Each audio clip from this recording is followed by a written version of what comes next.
We've already talked rookies at the running back position, Mike. Now we get to talk about, quite honestly, maybe the more fun rookies. The wide receivers. Yes. And if you love hearing us talk about rookies, you want to hear us talk more, patreon.com/Dynasty Rewind. A free 7-day trial. Hop on in the Discord. Tell us how you like it. And hey, if you want to stick around, you sign up for the $5 or $10 tier. You get bonus podcasts. Come hang out. Plenty of room for everybody.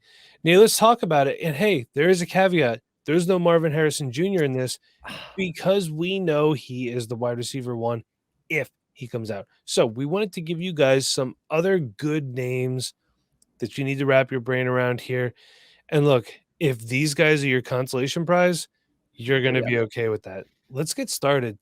In no particular order, just like the running backs, but we're going to start with LSU wide receiver Malik Nabers. Nate. Yeah, this is I would say the consensus wide receiver 2 of this draft class. And there's some narrative out there of people trying to push him maybe as a wide receiver 1 or at least a legitimate candidate. And then there's some people like me who are maybe pushing up another player as a wide receiver 2. But there is no argument from me that Malik Nabers is deserving of that spot because Malik Nabers has had an incredible year for LSU and should have won the Blitnikoff Award. Marvin Harrison won it this year because he didn't win it last year, because Jalen Hyatt won it last year when it should have been Marvin Harrison. So end all be all, Malik Nabers got screwed by Jalen Hyatt getting the Blitnikoff winner last year. Sorry, that's how college awards work apparently. But nonetheless, 1,500 yards this year, 14 touchdowns, 18 yards per catch, Mike. I mean, it helped that Jaden Daniels was the guy throwing to him because he had a Heisman season, one of the best seasons we've ever seen from a quarterback, actually. But Malik Nabers was an important part of that. I don't think we would have seen that from Daniels without Malik Nabers being his wide receiver 1. Of course, Brian Thomas, his running partner, was pretty good as well. But look, 86 receptions against Alabama in one of their biggest games of the year, 10 receptions, 170 yards, and a touchdown. Look, I'm trying to count up how many games he had over 100 yards right now, and I'm losing count because there's so many games, Mike. He's been that consistent, 9 games over 100 yards, including against Mississippi State, 239 on 13 receptions. Just dominant performance from Malik Nabers this year. That's why he's the wide receiver 2. He can do everything. He creates the yards after the catch. 6.6 is his career average of yards after the catch per reception. This is a guy who, like I said, 18 yards per catch this year, gets down the field. He is a 3-level threat, plays outside, can play in the slot. He can play both. He's basically 50-50 over the past 2 years, so he's got that versatility. We know LSU puts out some good wide receivers. We've seen it over the years. They got another good group this year. Nate, you had said that he's the consensus number 2, but you are thinking about a different number 2. Is that our next player? It is our next player. I've become 2A, 2B right now because Marvin Harrison is just that wide receiver 1. And then I got these next 2 guys in the next tier. And Malik Nabers, who's going to be a first-round pick and a first-round pick in your rookie draft as well. And then Odunze out of Washington, who's also going to be a first-round pick, probably also a top 15 pick, and also a first-round pick in your rookie drafts. So Odunze from Washington had an incredible season. And some people are trying to trash him because, Mike, God forbid that Odunze has been in college for 4 years. Oh, well, he's terrible. Oh, he's been around for 4 years. So that means that he's only good because he's so much older than everyone, even though he's the same age as most of the other wide receivers in this class. Look, the fact of the matter is with NIL and with the way things are going, the NFL's changing. I remember when I was younger, juniors declaring was an oddity. You stayed in school 4 years. Mm-hmm. That was just how it was. Okay. Then it got to the point where they wanted these younger, athletic, raw prospects that they could coach up in the NFL. Now, NFL teams, they don't want to wait. They want to win. They do. What can you do for me when you get on the field? And so a guy like this can do a lot. He can. Right off the bat. And it's not like he waited 4 years to break out. I mean, he had 1,100 yards last year and 7 touchdowns on 75 receptions. This is not a player who took 4 years to break out. Odunze over the last 2 years has been one of the better wide receivers in college football. Talking about 6'3", 215. His contested catch rate this year is 70%. So, when we talk about, oh yeah, this guy turns 50-50 balls into 70-30 balls, Odunze actually did that this year. That's impressive, Mike. And he was on a team that was not really looked at as a top team when they were playing other teams. Washington was constantly undervalued this year, and players like Odunze, Jalen McMillan across from him, Michael Penix Jr., these guys showed up, showed out. Teams love to see that. Odunze, not only just a good wide receiver, but I've talked about it a couple different times on this channel, also giving us some special teams experience. He did have a kick return for a touchdown this year. I love seeing that. NFL teams like that. And, don't ever come at me with, well, Velus Jones was a kick returner too. He wasn't a wide receiver, though, unfortunately. The difference is Odunze is a really good wide receiver. Just, hey, look, he has had some drops, 15 in 4 years. On 313 targets, he has 15 drops. Okay? Yeah, I mean, it's a 6.9% for a career, which is honestly pretty average. So don't be coming at me with, oh, he has 15 drops. Okay, great. That's a little less than 4 a year. It's less than Xavier Worthy, I can tell you that much. Yes, that is true. I like Odunze a lot. And yeah, it just took getting a reliable quarterback there out. Imagine that. It's like success comes from having other successful players around you. Who'd have thunk it, Nate? Who knew? Okay. Of this whole list, this is the guy that I've scouted the least. So I need you to take the charge here. Marvin Harrison Jr.'s teammate, Emeka Egbuka. He will be considered the quote-unquote consolation prize, just like, if you recall, Chris Olave was when it was him and Garrett Wilson coming out. But I don't think he's really going to be a quote-unquote consolation prize. But Nate, what are your thoughts here? Yeah, this is a guy that I also think has a chance to stay back at Ohio State. We talked about it last podcast with Travion Henderson. Emeka Egbuka only had 450 yards this year. It's a down year because last year as a sophomore, he had 1,150, 10 touchdowns, 15.6 yards per carry, per reception on 74 receptions. But this year, he missed some games due to injury. Ohio State's offense obviously wasn't as good without C.J. Stroud. So he only had 35 receptions, 450 yards, and 4 touchdowns. Still looked very good when he was out in the field, but just not having as much production this year. He is a candidate for me as a guy that could be going back to college. But hey, we're going to talk about him because he's really, really talented. 6'1", 206 pounds. He's mostly a slot receiver, but he can play a little bit out wide. About 70-30 overall as a split over his career. Just like a lot of our slot receivers that we like, Emeka Egbuka, he is consistent with catching the ball. He is consistent with creating yards after the catch, averaging 7.3 yards after the catch over his career. We get him the ball. He makes it happen. He can be used all across the field if you need him. He's just a really solid wide receiver who, talent-wise, definitely belongs in the first round. But because of the fact that he might be limited to the slot, the next level, I never really know with these guys because I think he can play outside. But once you get to the NFL level, you never really know, especially how teams want to use these guys. A lot of times they draft them with roles in mind. If he's looked at as more of a slot receiver by the end of this process, I think he might end up being an early day 2 pick if he does come out. And I think that might really determine if he stays or not. Wondering what that scouting board is going to give him back as his grade. Because if you didn't know, juniors can reach out to the NFL before they declare and basically say, hey, what's my grade?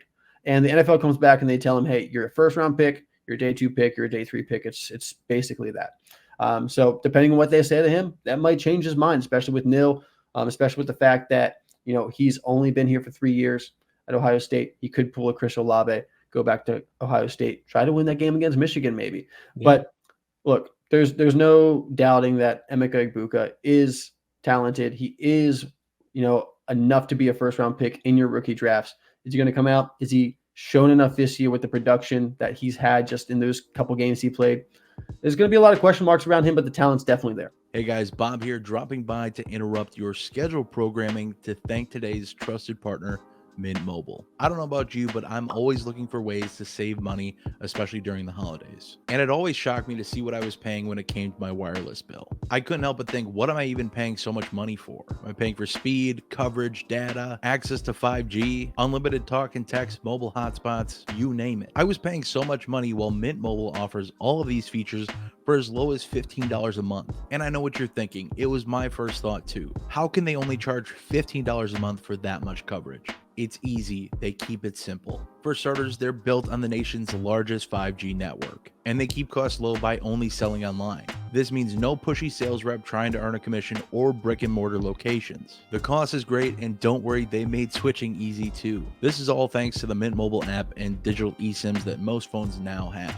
This means you can sign up and activate your phone from the comfort of your own home and start saving today. And as an ad note, if your phone isn't compatible with a digital eSIM, they'll send you a physical new SIM card for free. Switching was a breeze, and now I'm saving money while enjoying all the same YouTube videos, streaming NFL games, and listening to podcasts just like I used to. All of this without any drop in video quality, speed, or performance. And the last thing I'll say is this: big wireless companies want you to think that they're the only option. And quite frankly, that's just not the case. We all deserve a wireless plan that works for us on our budget. And now through January 1st, you'll receive an additional 3 months free when you sign up for a 3-month plan using our link, trymintmobile.com/Dynasty Rewind. The link will be on the screen in the YouTube description as well as in the pinned comment below. Thank you all so much for listening and supporting this brand as much as you do, and a huge shout out to our new partners at Mint Mobile. But with all of that said, let's get right back to the content you came for.